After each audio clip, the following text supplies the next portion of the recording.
right, guys, it has been 36 hours. As you can tell back here, I haven't even cleaned my yogurt maker. This has been in the fridge for 12 hours. I wanted to show you what it looks like and what I do next. This is a first batch. The first batch never comes out perfectly, okay? Now, right here, that's what I want. Look at this. That is perfect. And so the first thing that I like to do is I like to get a small container, and I want my starter out of there right away. 1, 2, that's more than enough for a starter. Let me eat that. That's delicious. All right, but when we look down here, this is all liquid, just all liquid. And I'm going to dig deep so you can see what it looks like. See that? Look down there. See that on the bottom now?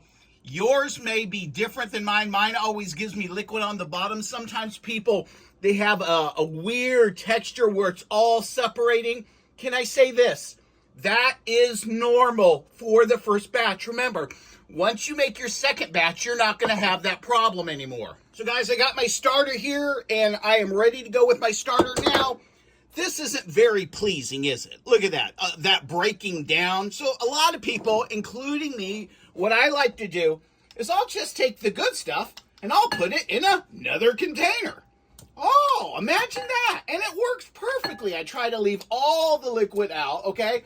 And there you go. You're just digging out of here. Just imagine that. You're just digging out here and you're having a big bowl with raspberries or blueberries or strawberries. But then the next time you close it, you put it back in the fridge, and then the next time you come back, this is all full of liquid. Why is that? This is the second batch. That should not be happening. Here's the thing. Every time you scoop out of this, here's what you need to do. You need to smooth it out, okay? So what you need to do is just smooth this out so it's level, okay? On no matter what batch it is, after you take some out, you don't want gigantic canyons in it like that. You want to smooth it out, and then guess what you don't get? You don't get that liquid near as much. Now, that liquid's not going to hurt you. Some people just stir it back in. Some people drain it off. I typically drain off the liquid. Another thing I like to do, what is this? Oh, that is a Ninja yogurt container. And so what I like to do is I put the yogurt in here. Okay, watch this. I'm trying not to get the liquid. Get all the good stuff out of here. I love this stuff. Guys, you lose weight with this stuff. You get more muscle. You become positive. I fill it about halfway. I will add a little bit. Look at, let me get this so you can see. A little bit of the monk. Just a little bit of monk. I might put a little bit of strawberry extract or vanilla. Might put some cinnamon today. I feel like doing a little cinnamon, all right? So we're going to just put a little bit. Oh, too much cinnamon, but that's okay. And I put a little splash of vanilla in there, okay? And then what am I going to do? I'm going to mix this up. Now remember, it is excessive heat that kills the culture in your yogurt. It's not freezing it, which is amazing.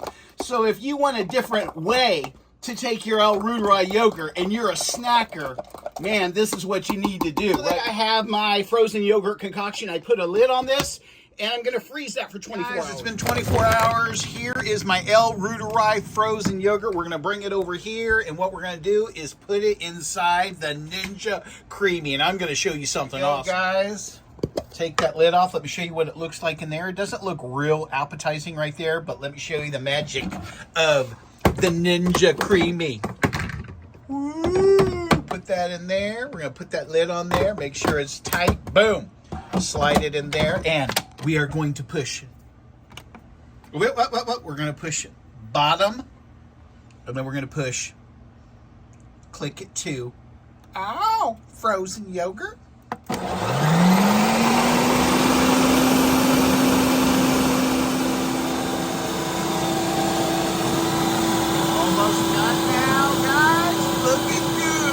Totally done. Let's look and see what it looks like, what it tastes like. Guys, I didn't freeze it as long as I would have liked it. This is more like a shake substance. So if I wanted to really get that ice cream texture, I just needed to freeze it more. But let's say that you went ahead and spun it and it came out looking kind of dry. What you would want to do is add some more half and half, just a splash, and then hit respin. Sometimes with the Ninja Creami, you'll do something and it comes out kind of like powdery or dry. All you have to do is put some half and half in it, put it in here, put it back in there, and hit respin, and you'll notice it's going to come out. For me, this is the perfect texture because it's like a shake. And let me just see what it tastes like. That is absolutely just crazy delicious. And again, I didn't put but a little bit of cinnamon, a little bit of monk fruit in it, and a little vanilla. You can season it however you want. And also, you can mix in on this, so you could put berries and strawberries or whatever fruit that you like and just mix them in. It's not going to squish it. It's just going to mix it into this blend like an ice cream sorbet or something. All right, I hope this helped you out, guys. Peace. Thanks. Give me a thumbs up if you like. I love you.